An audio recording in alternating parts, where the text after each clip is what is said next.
Mood अच्छा है। Asia largely कामकाज बढ़िया ही कर रहा है, फ्लैट से इन ग्रीन ही एशिया में कामकाज। हालांकि यूएस का हैंडओवर फ्लैट था, सुबह के फ्यूचर्स फ्लैट है। ऐसे में वो पिच, ग्राउंड, स्टेडियम, क्राउड सब दिखा देता हूं आपको। पिच रिपोर्ट का बेसिक आइडिया कि ग्लोबली मूड मॉल है कैसा, वो जानना जरूरी है। अपनी अलग क्यूज हैं, डोमेस्टिक वो अपनी जगह, पर ग्लोब सपोर्टिव है नहीं है ये जान लिया जाए। और पिच तो कह रही है मस्त धूप में एकदम चकाचक हार्ड होके खड़ी हुई। हार्ड पिच मतलब अपन बॉल डालेंगे तो उचके आएगी बल्ले पे, तो बल्ले से पड़ जाती है, नहीं उचकती तो प्रॉब्लम होती है। नहीं, जैसे पिच मान लो गीली है, हाँ, तो जहाँ पे टप्पा खा रही बॉल, उसके बाद पता नहीं कितनी बाउंस करेगा, कितना बाउंस, कितना स्विंग, कुछ पता परेशानी करेगा। हाँ, और सूखी पिच है तो पता है आपको, प्रेडिक्टेबल है कि यहाँ टप्पा खाएगी तो इधर जाएगी। पर ऐसे केस में फिर अपन को हाइट, जो बड़े प्लेयर उनको लेना चाहिए। एकदम से बाउंस आया तो सचिन की हाइट कम है तो मुंह पे पड़ सकती है। देखिए, जो क्रिकेट के इतिहास बताता है कि लंबे लोग जो होते हैं वो बहुत सक्सेसफुल बल्लेबाज कभी नहीं हुए, क्योंकि ऊपर से नीचे आने में टाइम लगता है। ऐसे झुक के खड़े होने में दिक्कत होती है। हमेशा आप देखो, ब्रायन लारा को देखो, सचिन तेंदुलकर को देखो, गावस्कर को देखो, और जो एक है वो लपेटे पे लपेटे वेस्ट इंडीज के कौन से हैं वो, कौन से वेस्ट इंडीज के, इवन क्रिस गेल, वो झुकते ही नहीं है। वो तो खड़े खड़े मारते हैं। इवन विव रिचर्ड्स को देखो, ब्रायन, जितने भी देखो आप ना, और लंबे कद के बल्लेबाज बॉलर सफल होते हैं, क्योंकि जब आप दौड़ के आते हो ना, आपके पैर लंबे लंबे होते हैं और हाइट से फेंकते हो, हाइट से फेंकते बोले। तो ये क्या आ रहा है, ये विजुअल क्या आ रहे हैं डॉक्टर साहब? हाँ तो बताया तो करो, कहाँ के आ रहे हैं ये, कहाँ के फुटेज आ रहे हैं ये लाइव?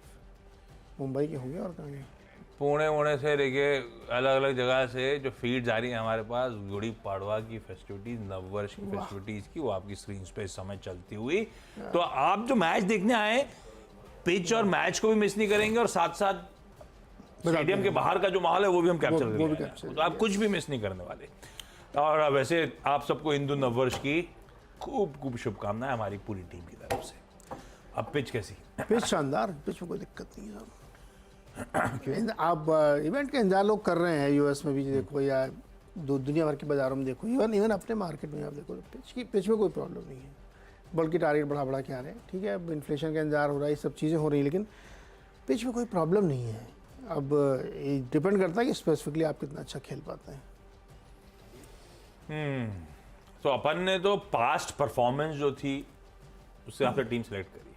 हाँ, अब आज कैसा परफॉर्म करेंगे देखना होगा। ये उस पता है, past history is not necessarily आज के लिए रेप्लिकेट होती हुई, पर पास्ट परफॉर्मेंस जो शीट आई थी उसमें इंटरेस्टिंग थी, कई सारी खबरें इंटरेस्टिंग थी, मैं उसके लिए कह रहा हूँ।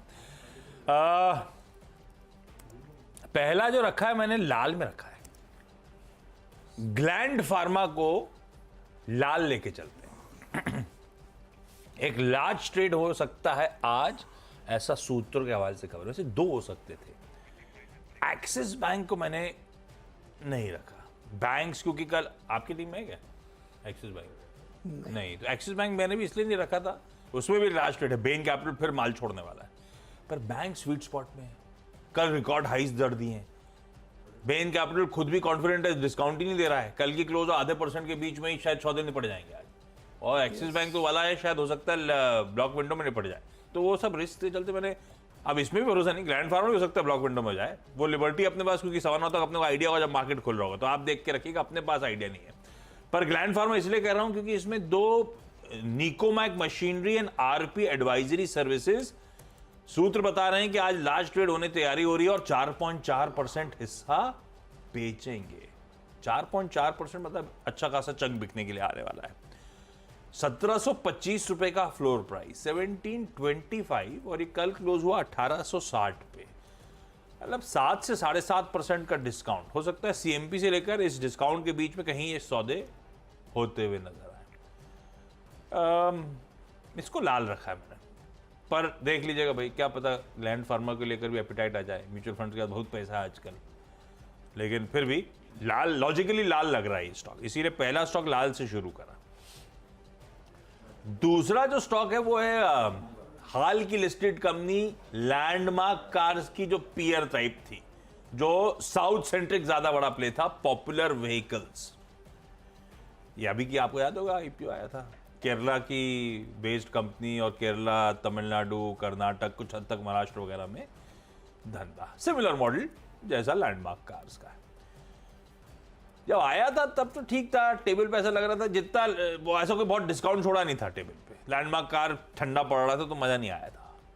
पर अभी क्या नतीजे अच्छे आ गए। आय में 17% का जंप है साल दर साल, पर आय से ज्यादा मुझे ऑपरेशनली परफॉर्मेंस इंटरेस्टिंग लग रहा है।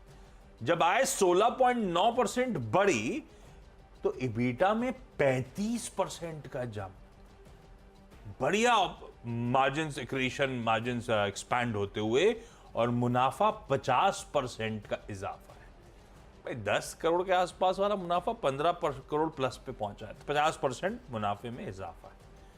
तो ये नंबर्स तो पॉपुलर व्हीकल्स के अच्छे लग रहे थे, तो उस नंबर्स के चलते मैं इसे ग्रीन लेके चलता हूं। 3 हो गए आपके? अरे अभी तो शुरू हुआ है। अच्छा अभी शुरू हुआ? या तीसरा जो है वो है दिलीप बिल्डकॉन।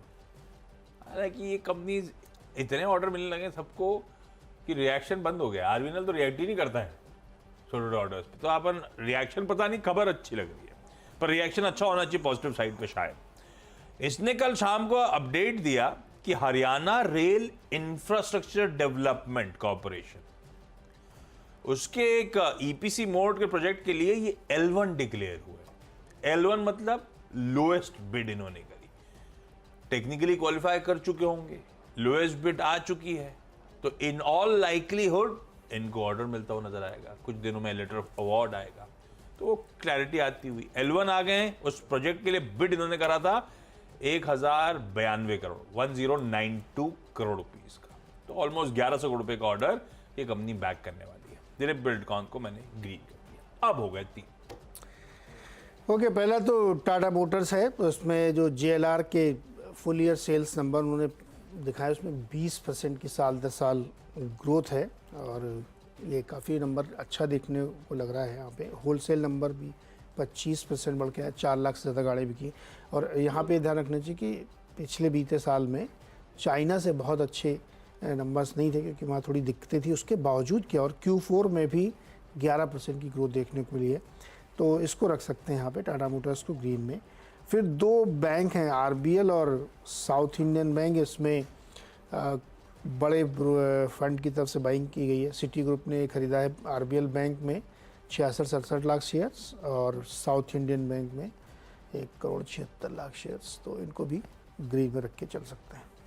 3 हो गए मेरे भी फटाफट।